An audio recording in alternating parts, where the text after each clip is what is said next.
Hey guys, how's it going? Hope you're doing well. My name is Crown, and today I'm going to read you some very interesting stories that I hope that you're gonna love. And now, without further ado, let's go!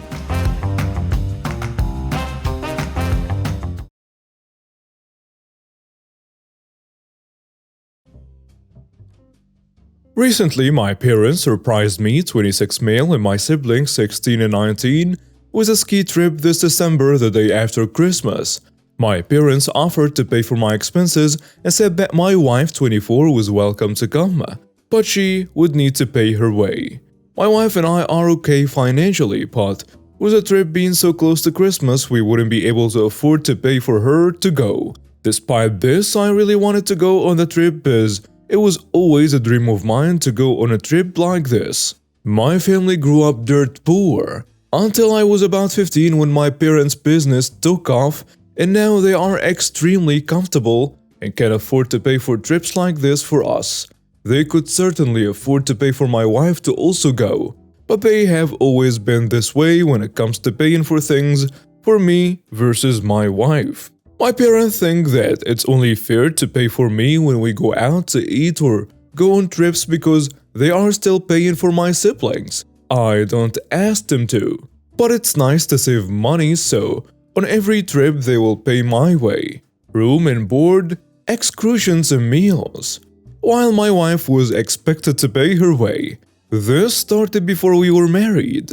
This has always bothered my wife, especially after we got married, and they still excluded her, so in these past 2 years, since we got married, I tried to limit the trips since they bother her so much. But this is a once-in-a-lifetime trip for me, so I thought she would be supportive of me going. But she's very upset and hurt. She wants to go on the trip, but like I said, we just can't afford it, which she understands. She told me she does want me to have this experience, but she said because she thinks my parents purposely exclude her. Am I in the wrong for choosing to go on the trip and leave her behind? I still have time to cancel on my parents, but I know they will be sad. And now for some comments. You are in the wrong. Either she's family to your parents or she's not. And clearly, she's not. And you're a serious jerk to your wife by letting your family continuously exclude her. They should either be paying for both of you, or you and your wife should be covering for the two of you. You are in the wrong. Your parents are excluding your wife. It has hurt her in the past, and she told you that. But you thought a really good trip would be less hurtful? It's up to you to stand up for your wife and make sure they treat her as a member of the family. It might mean missing cool trips, but you are responsible for standing up for her with your family. Your parents are doing this purposely and need to be told it's not okay. Your parents are very weird. They should either pay for both of you or neither of you. She's your wife, your family, and your parents refusing to see her as such shows a whole different issue. Also, you not standing up to them but instead let yourself be bought and picking free trips over your wife is just ridiculous. You're in the wrong here. Your parents too.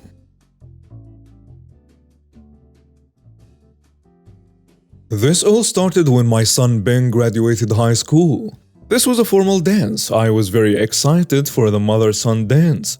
Every time I brought it up, Ben would say he wasn't going to dance. I didn't take him seriously. I thought he was just being shy.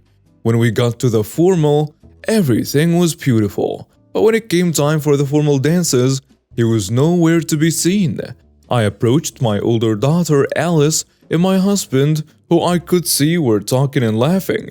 I asked if they had seen Ben, and they laughed and said he was going to go hide so he didn't have to dance. I was absolutely heartbroken.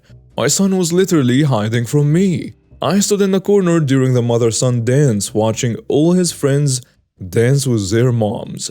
I couldn't take it. So I told my husband and daughter that I was walking home. When they got home, Ben walked right past me and went to his room to get ready for the after party. My daughter hugged me and went to get ready because she was driving Ben to the party. After our children left, my husband and I had an argument about what happened. He said he was appalled at my behavior and that I was acting like a child. I said that the least Ben could have done was dance with his mother. He said that today was supposed to be about him and his accomplishment, not me. But in my opinion, today should have also been about celebrating the people who helped him get to where he is now. Things got quite heated, and before going inside, my husband said that he wasn't going to force his son to do something he didn't want to do on his day. I was taken aback by this, so I just stayed on the porch trying not to cry. I thought my husband would support me. Later, my daughter returns home and sees me crying. She gave me a hug and gave me a chocolate bar to try to cheer me up. If no one else, my daughter will be on my side. She danced with me at her graduation. She understood how important this day was for me. I asked if she was on my side, and she said something along the lines of, "I know you're upset, but I don't know what you expected from him." It took a few days before we really spoke to each other again, and after a few weeks, everything went back to normal. Coming back to the present, my daughter recently got engaged. We were talking about it on a family FaceTime, and the topic of when Ben will get married came up. He said he was never going to get married because he doesn't want to deal with another round of dance drama. When I asked him to clarify, he said that he was obviously referring to his graduation. I was appalled at his attack. He won't get married because of me? I won't lie, I'm upset that he still does not want to dance with me, even at his own wedding. Now my husband is mad at me and my son refuses to answer my calls or texts. Am I in the wrong for making a scene and starting an argument because my son never wants to dance with me? And now for some comments. Your self-involvement is absolutely breathtaking. Even by the gutter standards of this crazy sub, you are in the wrong. You're not going to believe this, but his actual high school graduation and his hypothetical wedding, they are not about you. Buckle up for when he doesn't want to see or speak with you at all anymore, and know that it's entirely of your own making.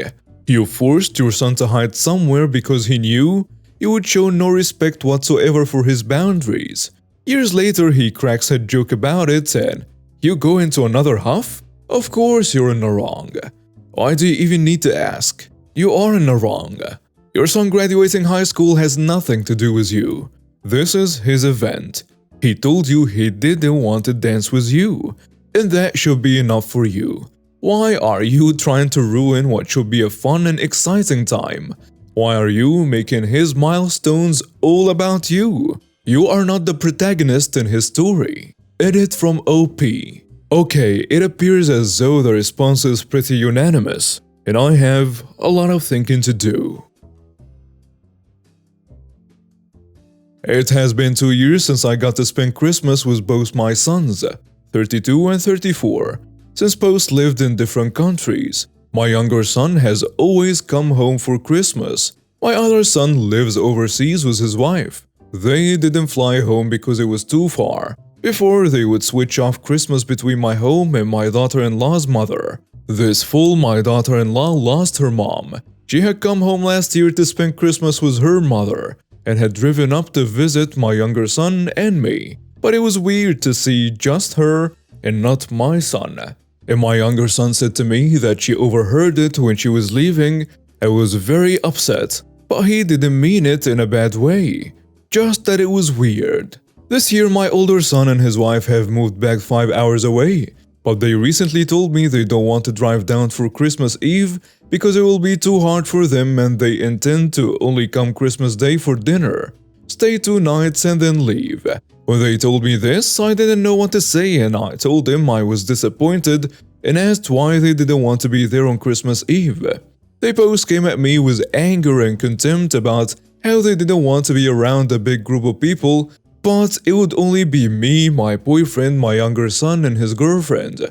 They met my boyfriend and my younger son's girlfriend this past summer, when they moved back, so they are not strangers.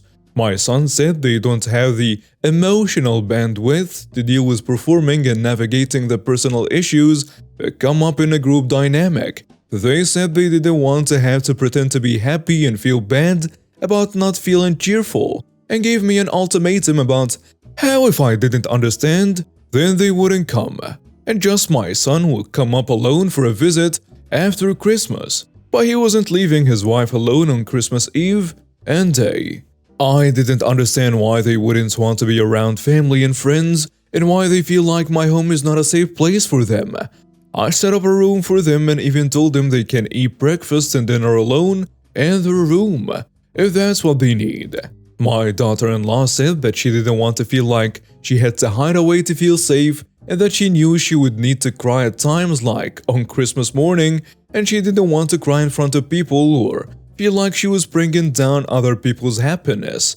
I told her we all understand, so it's fine. I couldn't handle having this conversation over email, and they could have called me to talk to me about this, so I bowed out.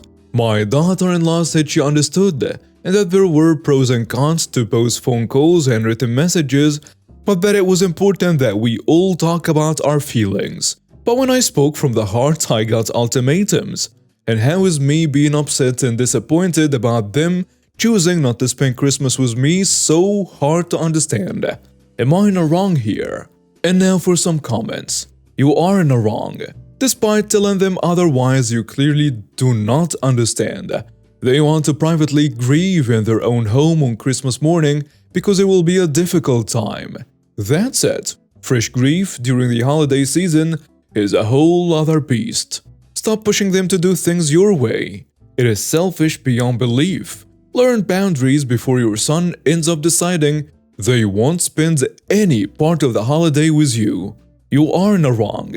This is clearly a case of missing reasons. They have told you why they'd rather not come. You're just not accepting their choices. That's on you. You can either enjoy their company for Christmas dinner plus another 2 nights, or you can safely assume they won't come at all. You're being incredibly demanding, controlling, and manipulative. Accept their choices with grace, or risk not seeing them at all next year. Just to clarify, your eldest son and daughter-in-law were going to come to you for Christmas Day, but just not Christmas Eve as well. If so, I'm struggling to see the problem you're having here. Also, I think there is some important information missing about why they feel uncomfortable in your home. You're not a jerk for wanting to see your family for Christmas, but you would be one for not being willing to compromise so that everyone feels okay with the arrangements. If your children are offering you compromises and you're rejecting them, then you are in the wrong. Quote, "This fall my daughter-in-law lost her mom." That means no more than 3 months ago, your daughter-in-law lost her mom. It could be more recent. Either way, she's grieving, and this is her first Christmas without her mom. She and your son should do whatever it is that helps her get through a very difficult time like this. You should be glad their plans include you at all rather than fussing over Christmas Eve.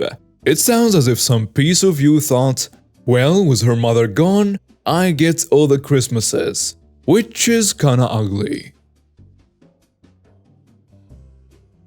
My partner is a joiner and my sister's husband is a plumber. I generally do not tend to mix family with genuine business stuff I need help with. We're in the process of doing up a house we're planning on moving into. My partner, aside from joinery work, also fits windows and roofs in his day-to-day job. He has fitted people's bathroom and kitchens and stuff like that. Generally, he can do the building and fitting of stuff, fitting plasterboard, knocking through walls and stuff. The only help we need is from electricians and plumbers. The house's plumbing isn't bad, just needs some minor updates and pipes moved. I did ask my brother-in-law about something, but it wasn't advice I was looking for or even asking him to help. I just wanted a simple answer to something. I deliberately chose not to hire my brother-in-law, so there wasn't a conflict of interest and so I could have an outside workforce who could come in, do the job and get paid. My brother-in-law has a habit of offering advice to people about what they should do and has oftentimes unintentionally angered people as he can sometimes be quite pushy. Quite frankly, I didn't want to do this. I have occasionally mentioned the progress of the house to my family. I mentioned to my sister recently that the plumber has been in and has managed to reconfigure the piping layout so my partner should be able to start working on the bathroom. She didn't have much of a reaction initially. Anyway, she and my brother-in-law asked if they could see what the house is looking like, and I didn't see any reason not to. They happened to come round when my partner was just starting the initial work on the bathroom, and we had our units and packaging in the house. My brother-in-law made off-handed comments about how he wouldn't have bought the stuff and spent a lot of time just staring at my partner as he was trying to work. My sister then got really mad, saying I should have hired her husband to do the bathroom as we were all family and family helps family. She said her husband could have done with the money and work to focus on. I explained my reasoning as I wanted impartial help and that why should I spend extra money when my partner has experience and is happy to take on the work. She said my brother-in-law hasn't had many clients lately due to people treating him with hostility, which I think translates to customers not wanting his unsolicited advice and that I should have hired him first. I didn't know any of this, but she still says I'm a jerk for not paying enough attention. ETA. The question I asked my brother-in-law was what the name of a part was. That was it. And I didn't insult my brother-in-law. I just explained that I didn't mix family and business. That was my reasoning, and that my partner was willing to do the work. And now for some comments. You're not in a wrong. Mixing business and family rarely works. If your new brother-in-law has a bad attitude, why did you ask him questions? Now that was a jerk move. You're not in a wrong. On top of your policy being true in general, in this case you can definitely make the right choice. The fact that his business is suffering due to his attitude, with him and his wife being blind to the fact that he's a source of the problem, is a solid reason why you shouldn't add yourself to the list of dissatisfied, stressed out and angry customers. With things even further complicated that, as you can't just tell him to sling his hook and with that never see him again after the problem is dealt with, as you can if you're not happy with anyone else. You're not in a wrong for not hiring your brother-in-law. Family and business rarely mix well, and construction is often expensive, drawn out, and a hotbed of conflict. You are rude and insulting your brother-in-law. There was a legitimate way to gracefully say, I love my family too much to risk relationships by hiring them to do work that is infamously stressful. You could even have gone with the, we can't afford to hire a professional so we're making do, and your husband deserves to be paid fairly. Instead you tapped his expertise, asked him questions about it, and then said your husband, who is not a professional, can do it as well as a professional can. You are not in a wrong. My partner's uncle has a remodeling business. We will not use his business because we already know what drama will happen if we disagree with what he wants to do, even though it's our house. Family and business do not mix a majority of the time.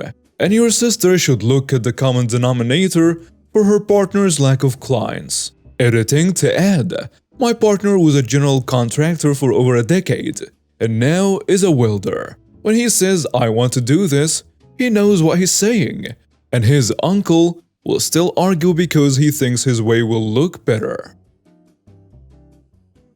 Thank you for watching and see you next time.